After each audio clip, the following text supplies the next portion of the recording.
Sanibonani babukele emakhaya okhulumayo malomvinje ngamanje.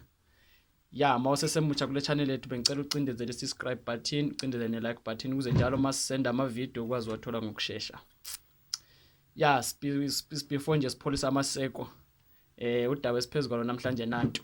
Bafowethu abaningi bayakhala lana ukuthi omama uma besemashophu baphusha ama trolley, badobha yonke into abaqedi. Ya, i-tip yami nje engabanikeza yona abafowethu. Yabona umuntu wesifazane mangabe imali kuwe ephakethini iphethwe kuwe. Uhamba naye wena uphusha i-trolley ehambe dobhe. Vele uzodobha engaqedi. Noma ungamkhuza kangakanani uzogcina ngixabana kwakhona eshop khona lapho. Kodwa ke mangabe asithi mhlawumbe ngenyanga igrocery yenza mhlawumbe nenza igrocery 1000. Khiphe le 1000 imali uyibambise yena straight wena uphusha i-trolley umtshele ukuthi le mali le 1000 oyiphethe njengamanje yiyo egrocery. Uzobona ukuthi imali iphethwe kuye abantu besifazane mayiphethe imali akayikhiphi imali akafuni iphume kuye. Uzoyenza sure ukuthi izinto akayidobha uzodobha izinto ezibaleke kakhulu eziserious azaziyo nayo ukuthi zizosiza kakhulu endlini.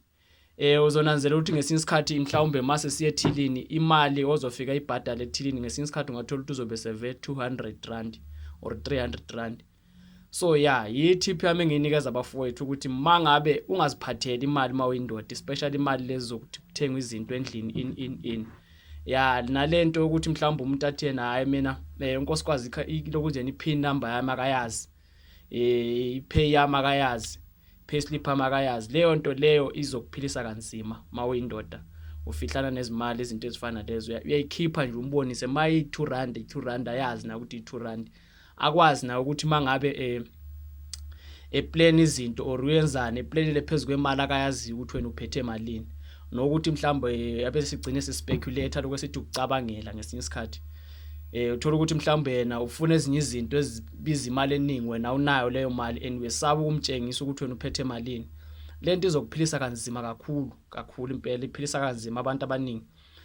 Amni tip yami nje nginayo mangabe nisendlini nonke especially umuntu umfazi singakhulumi ngomuntu wesifazane sikhuluma ngomfazi ngiseza ichaza lento ukuthi lokho nje kulento elandelayo ukuthi mangikhuluma ngomuntu wesifazane ngikhuluma ngomuntu onjani mangikhuluma ngomfazi ngikhuluma ngomuntu onjani okwanamhlanje asibambe khona lapho ngiyeza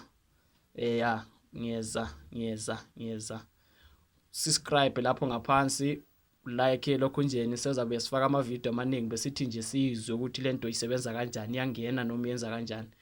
Ya mangabe mhlawumbe une query or unombono or unombuzo i-comment section ikhona lapho ngaphansi ngicela usidibane khona. Malomvi, bye bye.